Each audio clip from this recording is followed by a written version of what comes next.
नमस्कार, क्या हाल चाल है आप सबके। मैं अमिया रंजन शांडिल्य आप सबका स्वागत करता हूं दी क्लासेस ऑफ आमिया के इस यूट्यूब प्लेटफॉर्म पे। और आज हमारा 74वां गणतंत्र दिवस है। तो आप सबको हमारे गणतंत्र दिवस के लिए हार्दिक शुभकामनाएं। और आज बसंत पंचमी भी है, तो बसंत पंचमी के लिए भी आपको हार्दिक ढेर सारी शुभकामनाएं। आज हम लोग बहुत धूमधाम से सरस्वती पूजा मना रहे हैं अपने शहर में। और इसी बीच मैंने सोचा कि थोड़ा सा टाइम को का उपयोग करते हुए आप लोगों के लिए बिहार दरोगा और बिहार पुलिस की सिलेबस लेके आऊं आपके लिए। अभी 2 दिन पहले ही मैंने अपलोड किया बिहार पब्लिक सर्विस कमीशन की सिलेबस। जाइए आप उसको वॉच कीजिए, देखिए पूरी सिलेबस को समझिए। और कोई भी एग्जामिनेशन होता है तो हर एग्जाम्स को समझना, उसके पैटर्न को समझना बहुत जरूरी है। और उसके पैटर्न को समझने के लिए हमें उसके सिलेबस को समझना पड़ेगा। यदि हमारे पास सिलेबस की समझ है किसी भी एग्जाम्स के लिए, तो एग्जाम्स क्रैक करना बहुत आसान हो जाता है। रैंडमली हम कुछ भी नहीं पढ़ सकते। अब यूपीएससी को ही ले लीजिए। यूपीएससी में भी हिस्ट्री, पॉलिटी, ज्योग्राफी, इकोनॉमिक्स सारे विषय पढ़ने होते हैं। और स्टेट पीसीएस के एग्जाम्स में भी वही चीज पढ़ने होते हैं। और लोअर लेवल के एग्जाम्स में भी हिस्ट्री, पॉलिटी, ज्योग्राफी, इकोनॉमिक्स ये सबसे क्वेश्चंस आते हैं। लेकिन जो पढ़ने का तरीका है, जो प्रोसेस है, वे ऑफ अप्रोच है एग्जाम्स को लेकर के, वो बदल जाता है हर एग्जाम्स के अकॉर्डिंग। अभी बैंकिंग और एसएससी को ही देख लीजिए। तो बैंकिंग में भी आपको पढ़ने होते हैं maths, reasoning, English, current affairs, in fact general awareness. आपके एसएससी में भी सेम वही सिलेबस है, लेकिन क्वेश्चन पूछने का जो पैटर्न है वो बदल जाता है। तो आइए बिहार दरोगा और बिहार पुलिस की सिलेबस को बहुत अच्छे से समझेंगे। मुझे लगता है कि आपके लिए बहुत अहम सेशन होने वाला है और बहुत अच्छे से समझेंगे और अपनी एग्जामिनेशंस को अच्छी धार देंगे। उसके अकॉर्डिंग स्ट्रैटेजी बनाइए आप, और स्ट्रैटेजी के अकॉर्डिंग आप अपने एग्जाम्स को क्रैक करेंगे। हमारी कोशिश ये रहेगी कि आपको उस मंजिल तक पहुंचा दिया जाए जिसकी आपने ख्वाब देखी है। तो आइए शुरू करते हैं आज की सिलेबस।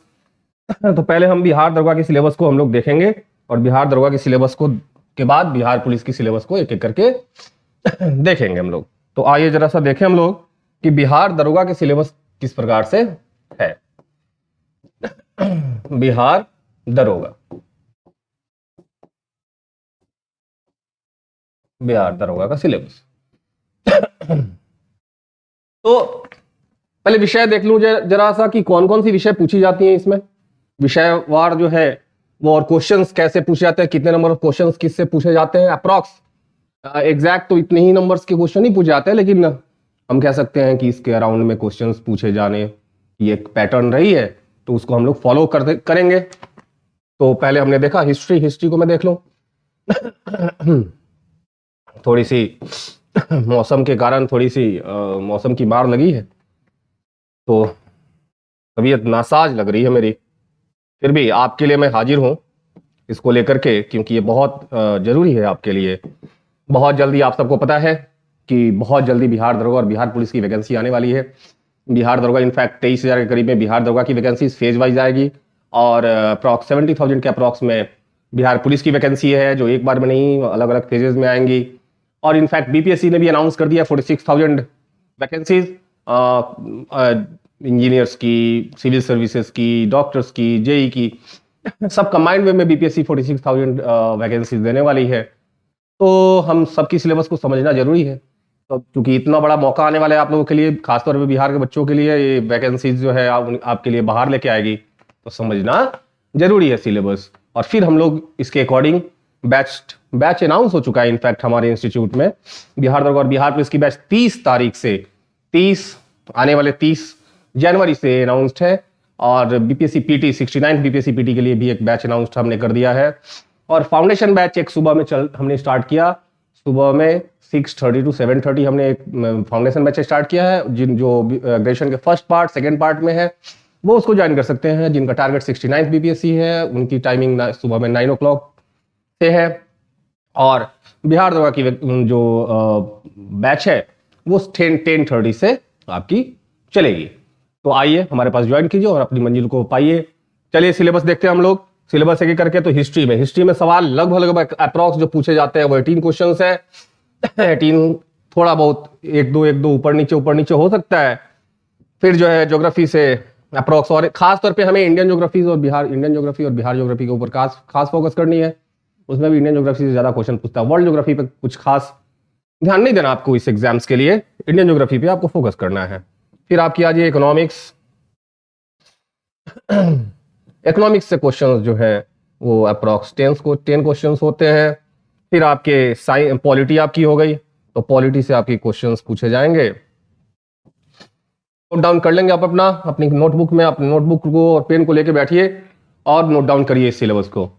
हिस्ट्री से और पॉलिटी से 10 क्वेश्चन तो हमने देख लिया, बेसिक जो सब्जेक्ट्स हैं। फिर आपकी सबसे अहम रोल जो निभाती है वो है साइंस। साइंस बहुत मायने रखता है। अगर आपके 9, 10 और 11, 12 के थोड़ी बहुत कॉन्सेप्ट्स पे कमांड है तो मुझे लगता है कि साइंस में सारी की सारी आपकी क्वेश्चन सही होने चाहिए। तो साइंस में आपके कितने पूछे जाते हैं? साइंस में आपके 15 क्वेश्चन पूछे जाते हैं। ठीक है जी। और मिसलेनियस है, जो मिसलेनियस में हम देख सकते हैं कि भाई वो जो किसी भी टॉपिक्स में हम नहीं डाल सकते ना हिस्ट्री में ना पॉलिटी में, एक रैंडम वे में कोई भी टॉपिक उठा के पूछ सकता है क्वेश्चन में। तो ये मिसलेनियस में आपका लगभग 5 क्वेश्चन होते हैं। मैथ्स आपके पूछे जाते हैं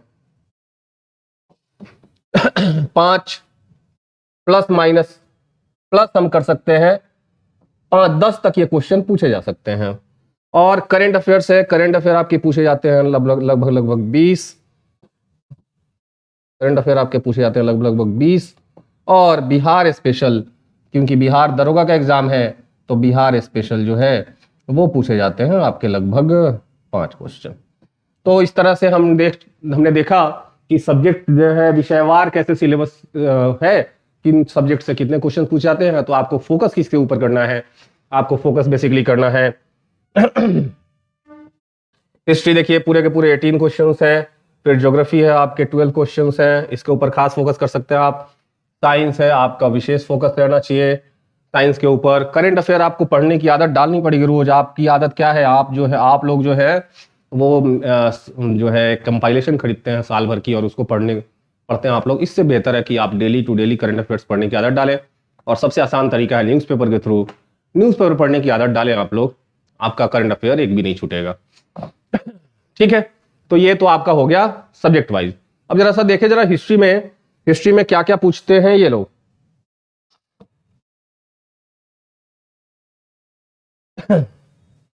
हिस्ट्री को हम 3 अलग अलग पार्ट में बांट सकते हैं, जानते ही हैं। एक तो प्राचीन इतिहास, मध्यकालीन इतिहास और आपकी तीसरी आएगी आधुनिक इतिहास। विश्व इतिहास से नहीं पूछी जाती। हाँ, लेकिन आपको अब इसके लिए बुक्स कौन सी पढ़नी है ये भी मैं बताऊंगा कि आधुनिक इतिहास में। तो आधुनिक इतिहास में क्या है? तो आधुनिक इतिहास में एक तो यूरोपियन कंपनी का आगमन हो गया यूरोपियन कंपनी का आगमन,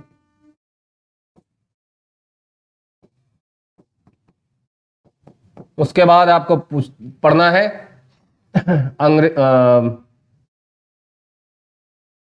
British governor general, governor general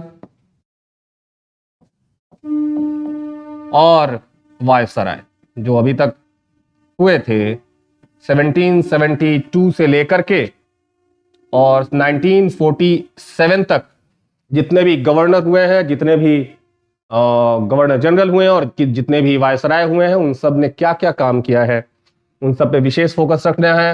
फिर आपको पढ़ना है कांग्रेस एवं उसका अधिवेशन।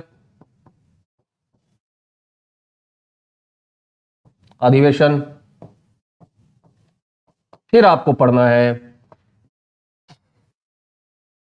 1800 ये तो पहले मुझे बताना चाहिए था, 1857 का विद्रोह या 1857 की क्रांति कह सकते हैं हम लोग। फिर आपको इसी में आपको अगला जो चैप्टर पढ़ना है वो आपको पढ़ना है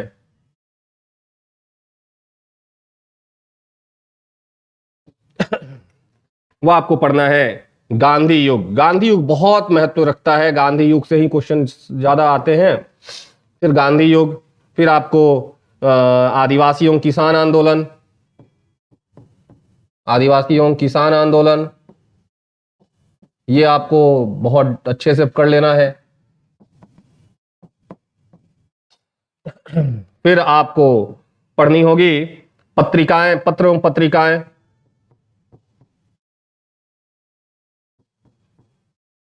जैसे गांधी जी की पत्रिकाएं, इंडियन ओपिनियन, या उनका जो बुक आया बाद में हिंद स्वराज। तो इस तरह की जो है हमारे स्वतंत्रता संग्राम के दौरान जो बड़े बड़े स्वतंत्रता सेनानियों ने लिखी है पुस्तकें, या और भी बहुत अलग पुस्तकें जो हैं उनके बारे में हम लोग को पढ़ना है। जैसे और आपको पढ़ना है सामाजिक सुधार आंदोलन, सामाजिक तथा धार्मिक सुधार आंदोलन, बहुत जरूरी है ये चैप्टर। धार्मिक सुधार आंदोलन,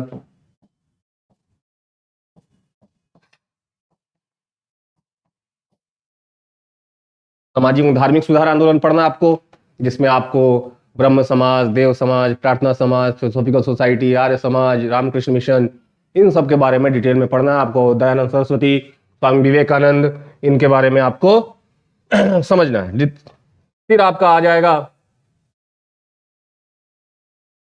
आपकी आ जाएगी अगली अगली टॉपिक जो है वो है ब्रिटिश भू राजस्व व्यवस्था।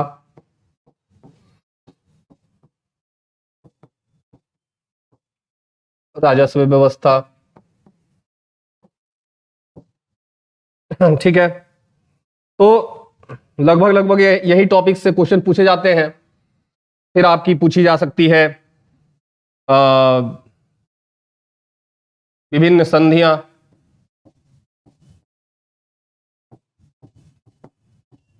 अंग्रेजों का हुआ जो संधि। फिर आपकी पूछी जा सकती है शिक्षा का विकास, भारत में कैसे शिक्षा का विकास हुआ। ये सब कुछ टॉपिक्स हैं जो बहुत मायने रखती हैं। तो लगभग लगभग हमने जो आपके बिहार दरोगा के लिए इंपॉर्टेंट टॉपिक्स है हमने देखा है। जो ये कुछ खास टॉपिक्स जो फिर से हम लोग देख लेते हैं, क्या है ये टॉपिक, तो जरा सा देखिए जरा। यूरोपियन कंपनी का आगमन, ब्रिटिश गवर्नर जनरल और वायसराय, कांग्रेस और उसका अधिवेशन, 1857 का विद्रोह, गांधी युग, आदिवासी एवं किसान आंदोलन, पत्र एवं पत्रिकाएं, सामाजिक एवं धार्मिक सुधार आंदोलन, ब्रिटिश भू राजस्व व्यवस्था, विभिन्न संधियां और शिक्षा का विकास, जिसमें कैसे अंग्रेजों के समय में अंग्रेजी शिक्षा का विकास हुआ है भारत में, कैसे मैकाले साहब आते हैं, कैसे वुड डिस्पैच आता है, कैसे जो है समय समय पे अलग अलग आयोग बना और जो है भारत में अंग्रेजी शिक्षा का विकास किया गया, उसके ऊपर हमें हमारी खास जोर रहेगी। ठीक है, अब आइए जरा सा हम लोग देखें अगले टॉपिक को। मध्यकालीन इतिहास में क्या क्या पूछ सकता है। मध्यकालीन इतिहास में, मध्यकालीन इतिहास का टॉपिक हो सकता है, मध्यकालीन इतिहास का टॉपिक देखें हम लोग। तो मध्यकालीन इतिहास में हमें देख ले पहला तो आपका हो जाएगा गुलाम वंश पढ़ना आपको, गुलाम वंश। और गुलाम वंश के अंदर आपको किसके किसके बारे में पढ़ना है, कुतुबुद्दीन ऐबक, सबके बारे में नहीं पढ़ेंगे हम लोग, इल्तुतमिश,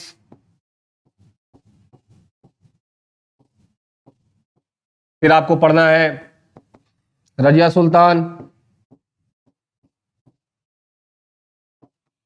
फिर आपको पढ़ना है बलबन, दैट्स ऑल।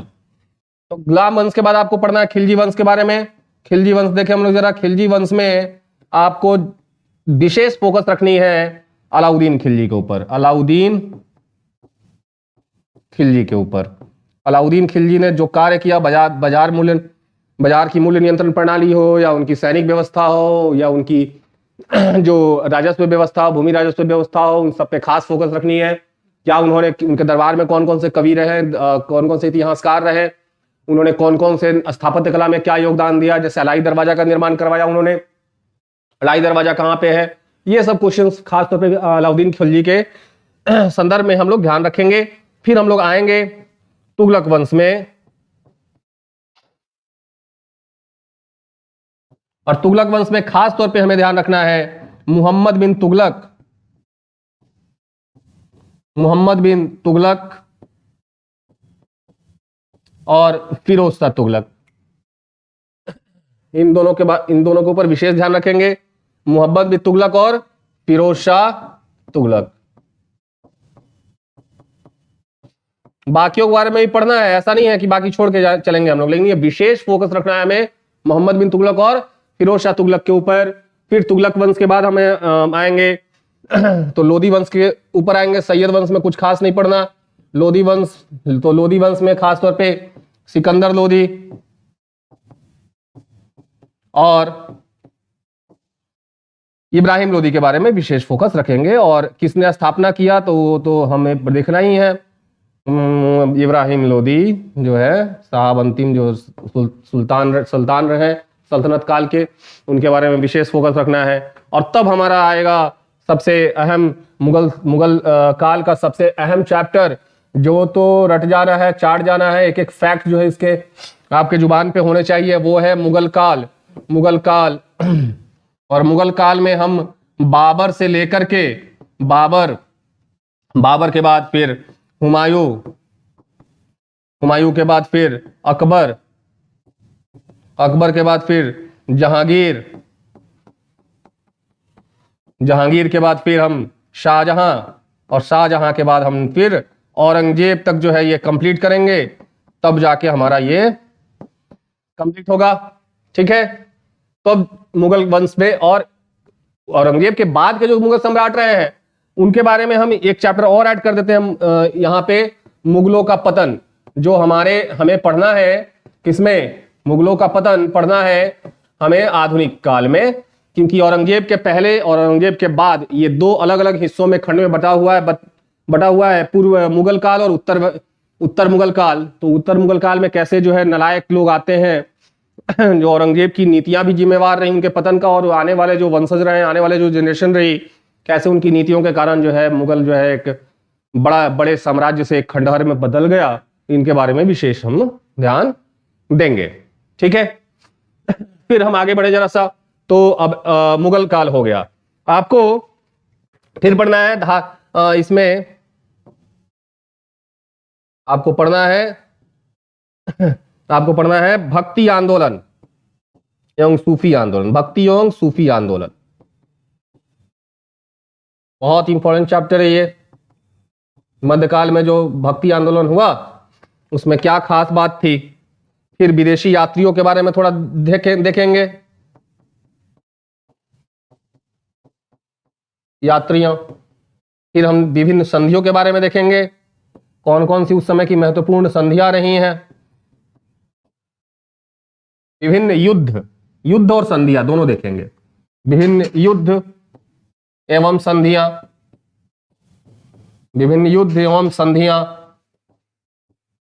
फिर हम देखेंगे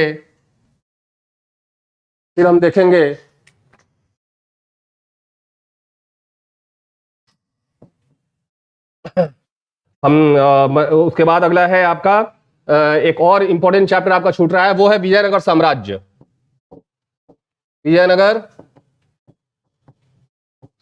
विजयनगर साम्राज्य हम देखेंगे। तो ये मध्यकाल का जो है हमारा जो है सिलेबस हमने देखा, विजयनगर साम्राज्य।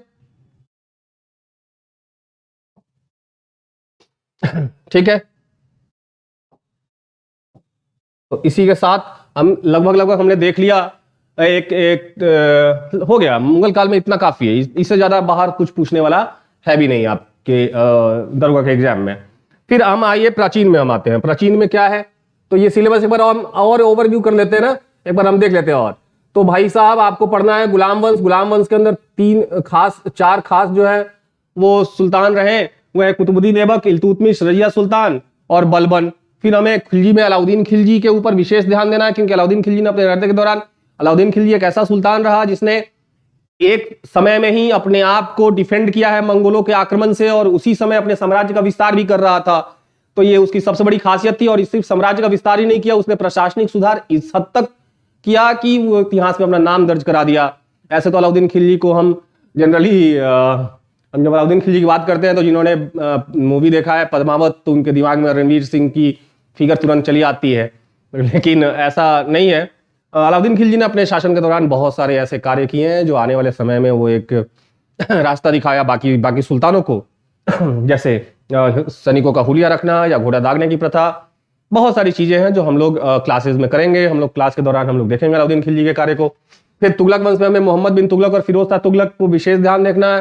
मोहम्मद बिन तुगलक ऐसा शासक रहा जिसने जीवन भर अपने एक्सपेरिमेंट ही किया। कहा जाता है कि मोहम्मद बिन तुगलक सबसे ज्यादा विद्वान, सबसे ज्यादा पढ़ा लिखा सुल्तानों में से रहा है, और अपने जीवन काल में उसने सिर्फ एक्सपेरिमेंट किए और उसके सारे एक्सपेरिमेंट जो है एक तरीके से फेलियर ही रहा।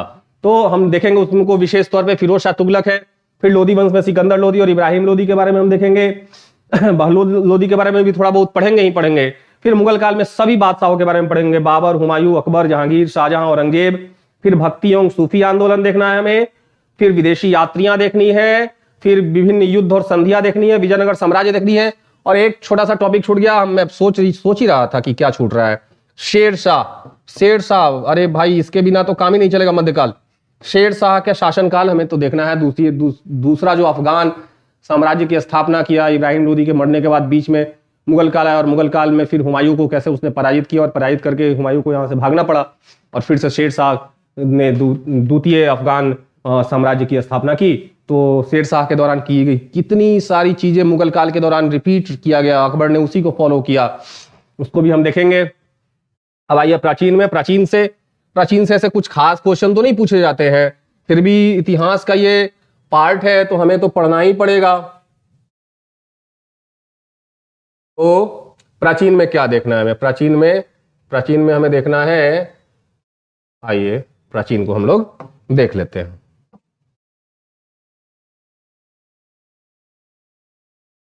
ठीक है, रेड कलर की अच्छी आ रही है, ओके। तो प्राचीन में हमें क्या क्या देखना है? प्राचीन में हमें तो सीधे देखना है, पहला तो हड़प्पा सभ्यता देखना है। हड़प्पा सभ्यता देखना है। हड़प्पा सभ्यता से हम लोग बहुत कुछ सीख सकते हैं। आज के समय में इंजीनियर्स तो सीख ही नहीं पाते यार। आज के जाके हम लोग की जो यहाँ के इंजीनियर्स हैं, अभी देखो आजकल हमारे मोहल्ले में नल जल योजना का कार्य चल रहा है, अच्छा खासा रोड बनाया।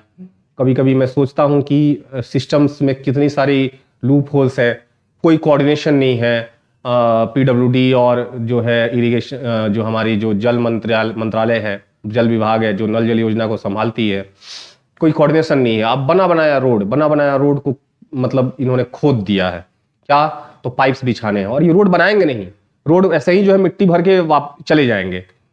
ठेकेदार से पूछो तो बोलता है कि परमिशन है हमें नल जल योजना के लिए, और उस रोड को फिर कौन दोबारा बनाएगा और कितने समय के बाद बनेगा, कोई पूछने वाला है नहीं। हम कुछ नहीं सीख पाते अपनी इतिहास से। इतिहास को बस इतिहास की जो उन चीज़ों को उठाते हैं जो हमारे लिए लाभदायक है। जैसे हम आज के समय में बड़ी बिजी हैं आजकल हिंदू मुस्लिम करने के में, और हिंदू मुस्लिम करने के लिए औरंगजेब और मुस्लिम शासक बड़े काम आते हैं हिंदू और मुस्लिमों के बीच में डिफरेंसेस पैदा करने के लिए। एक तरीके से मैं दोनों तरफ से कहूँगा, मुस्लिमों की तरफ में भी तो कुछ फ्रिंज एलिमेंट्स हैं ही जो नहीं चाहते कि हिंदू मुस्लिम्स के बीच में शांति व्यवस्था रहे, और हिंदुओं में भी कुछ ऐसे फ्रिंज एलिमेंट्स हैं जो हिंदूवादी, हिंदुओं के ठेकेदार बने फिरते हैं, और हिंदुओं के ठेकेदार बन के अपने आप को तो कहते हैं मैं सनातनी हूँ, लेकिन सिर्फ नफरत की बातें करते हैं। तो हमारा सनातन धर्म तो नफरत की बातें नहीं करता, हमारा सनातन धर्म तो बहुत सहिष्णु रहा है, और हिंदू धर्म इकलौता ऐसा धर्म रहा है जिसने सभी धर्मों को एक साथ जोड़ कर रखने का कार्य किया है। और जब मुस्लिम शासक के समय में हमारी हिंदू धर्म नहीं संकट में पड़ी, तो अभी क्या संकट में पड़ेगी हमारी हिंदू धर्म?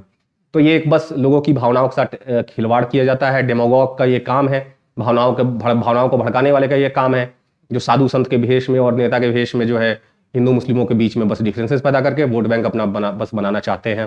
तो ऐसे लोगों से आप सावधान रहें, कृपया सावधान रहें। ऐसे ही नेता को सिर्फ वोट दे जो विकास का कार्य करता है, विकास की बातें करता है, सिर्फ उसी पर टिका रहता है। उनको जाति, धर्म और इन सब चीज़ों से कोई मतलब नहीं है।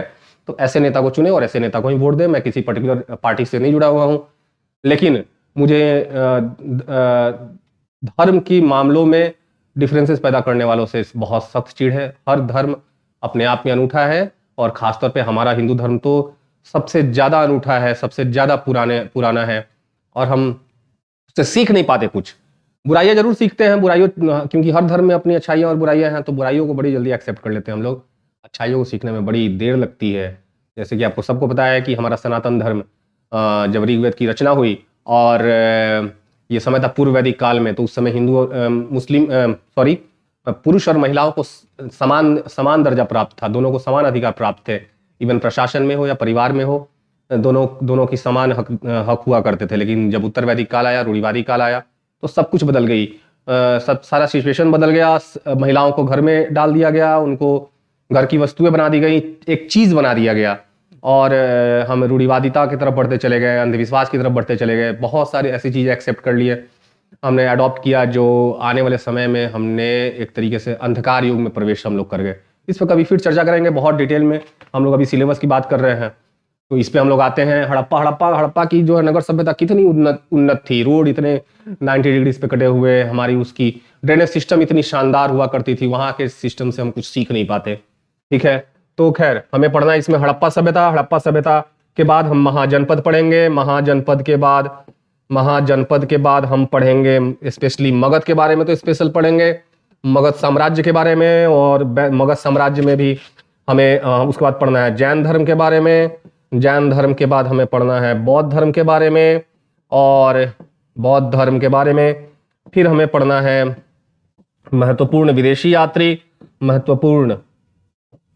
विदेशी यात्रियों का जो यात्रा संस्मरण है, वह हमारे इतिहास को समझने में बहुत काम आती है। एक निष्पक्ष संस्मरण देखने को मिलता है। कहीं ना कहीं उस समय के मध्यकाल में जो इतिहासकार रहे हुए हैं, वो एक तरह से दरबारी इतिहासकार रहे हैं, और एक तरह से जिस राजा के दरबार में रहा करते थे उनका यशोगान और उनका गुणगान करने में बिजी रहते थे। तो हमें एक निष्पक्ष अगर व्यू देखना होता है, तो हम यात्रा वृत्तांत हम देखते हैं, या उनका जो संस्मरण है उनको हम देखना पसंद करते हैं। तो विदेशी यात्री, और नेक्स्ट है आपका मौर्य वंश को खास फोकस करना है। मौर्य वंश के बाद हमें देखना है किसको? मौर्य वंश को के बाद हमें देखना है गुप्त वंश को, और गुप्त वंश के बाद हम जाएंगे दक्षिण भारत में हमें पांड्य, चोल, इनके बारे में हमें जो है विशेष फोकस करना है। तो जो है और भी इक्का दुक्का जो सिलेबस टॉपिक्स होंगे जो छूट गया है, वो हम क्लास में देख लिया करेंगे। ठीक है, तो ये आपका एक ओवरऑल जो है स्ट्रक्चर रहा, जो जहां से हिस्ट्री के सवाल पूछे जाते हैं। इसके अलावा आपको इसको कंप्लीट कैसे करेंगे? तो एक तो आप एनसीईआरटी आपको पढ़ना ही पढ़ना है, और एनसीईआरटी आपको पढ़ना ही पढ़ना है। दरोगा के एग्जाम्स में एनसीईआरटी के क्वेश्चंस खूब आते हैं। अब जैसे आपका पूछा वर्ग संघर्ष का सिद्धांत किसने प्रतिपादित किया, पिछले दरोगा के एग्जाम में पूछा था। भाई साहब, अगर आप रशियन रेवोल्यूशन आपने अगर पढ़ा है, तो वहां पे आपको कहीं ना कहीं वर्ग संघर्ष के बारे में आपको पढ़ने को मिल जाएगा।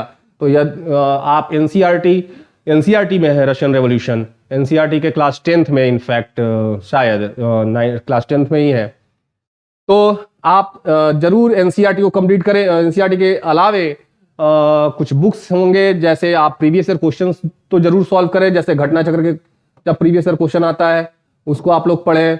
आप लोग लूसेंट तो पढ़े ही पढ़े, लूसेंट तो आप आजकल कॉमन है कि लूसेंट पढ़ना ट्रेंड है और लूसेंट से क्वेश्चन आता है। उसके अतिरिक्त जो है एनसीईआरटी जरूर कंप्लीट करना है। एनसीईआरटी के बिना काम नहीं चलेगा, 12th तक एनसीईआरटी को कंप्लीट करना है, एनी हाउ कंप्लीट करना है। एक फैक्ट आपको कंप्लीट करना है, और एनसीईआरटी सार संग्रह पढ़ने से नहीं होगा कि भाई साहब चलो हमको मिल गया सार संग्रह, फैक्ट एक जगह इकट्ठा मिल गया सारा, क्लास 6 से क्लास 12 तक, ऐसे नहीं चलेगा। आपको क्लास 6 से लेकर के और क्लास 12 तक की हिस्ट्री पूरे अच्छे से जो है लाइन बाय लाइन आपको कम से कम 3 रीडिंग्स लगानी है, खुद अपनी नोट्स तैयार करनी है, और तब जाकर के और प्रीवियस ईयर क्वेश्चंस प्रैक्टिस के लिए लूसेंट, और हमारे यहाँ जो सेट प्रैक्टिस चलेगा वो सेट प्रैक्टिस लगाइए। इसके अलावा हम क्लास में जो चीजें करेंगे, अगर आप सेल्फ स्टडी करना चाहते हैं तो ये तो जरूर करना है आपको, और क्लास हमारे पास है, और क्लास में तो वो सारी फैक्ट्स ऑलरेडी एनसीईआरटी को कंबाइन करके हम देते हैं कि आपके एग्जाम्स में वहीं से क्वेश्चन आता है, वहीं से, बाहर कुछ भी नहीं आएगा, बाहर से कुछ भी नहीं आने वाला है आपके एग्जाम्स में, जो हमारे आएगा हमारे नोट्स से ही आने वाला है। तो आइए हमारे पास ज्वाइन करें आप लोग। मैं आपके डिस्क्रिप्शन में एड्रेस दे दूंगा इंस्टीट्यूट का, जो यहाँ से बिलोंग करते हैं, चंपारण से बिलोंग करते हैं खासतौर पे, वो ऑफलाइन क्लासेस ज्वाइन कर सकते हैं हमारे यहाँ। ओके, तो we will go further on current affairs. Current affair में देखिए हम लोग क्या क्या पूछता है। करेंट अफेयर में हमने देख लिया एक ओवरव्यू इतिहास का, और करेंट अफेयर में हम लोग जाएंगे अब। तो करेंट अफेयर में क्या क्या पूछता है, आइए। करेंट अफेयर्स में आपका क्या क्या पूछेगा। ठीक है, तो करंट अफेयर्स में हमें स्पेशली पढ़ने हैं मंत्रिमंडल के बारे में।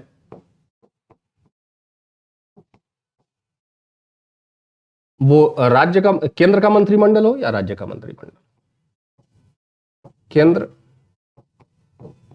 एवं राज्य, बिहार राज्य। फिर आपको पढ़ना है सूचकांक। फिर आपको पढ़ना है योजना, दोनों योजना पढ़ना है, केंद्र और राज्य दोनों की योजना पढ़ने हैं। फिर आपको पढ़ना है पुरस्कार। फिर आपको पढ़ना है पदक। फिर आपको पढ़ना है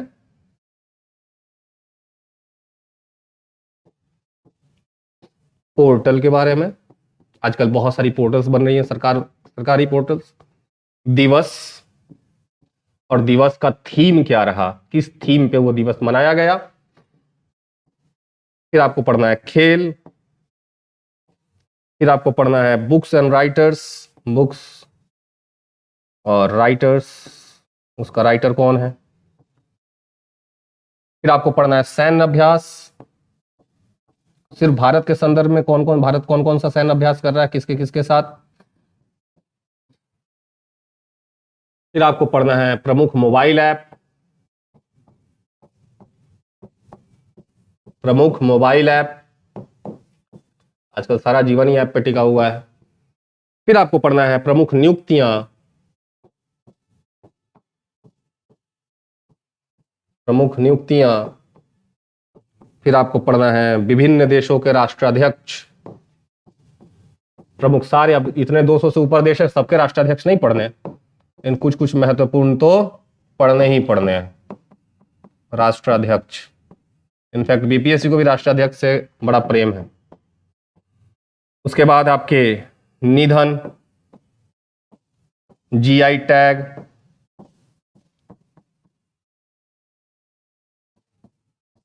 और कुछ अन्य विविध तो देख लेंगे हम लोग, ये महत्वपूर्ण तो हम लोग के पास, हमने देखना है मंत्रिमंडल, हमको देखना है सूचकांक कि भारत अभी आपका खेल, आपका खुशहाल सूचकांक हो गया, आपकी भुखमरी सूचकांक हो गई, आपका प्रेस फ्रीडम इंडेक्स हो गया, बहुत सारी सूचकांक निकलती हैं सालों भर। फिर योजना हो गई हमारी, पुरस्कार हो गए, पदक हो गए, पोर्टल्स हो गए, दिवस और किस थीम पे मनाया गया, खेल और खेल में कौन जीता कौन हारा, किसको कौन सा पुरस्कार मिला, बुक्स और राइटर्स, सैन्य अभ्यास, प्रमुख मोबाइल ऐप, प्रमुख नियुक्तियां, विभिन्न देशों के राष्ट्राध्यक्ष, निधन, जीआई टैग और विविध में हमको देख लेना है।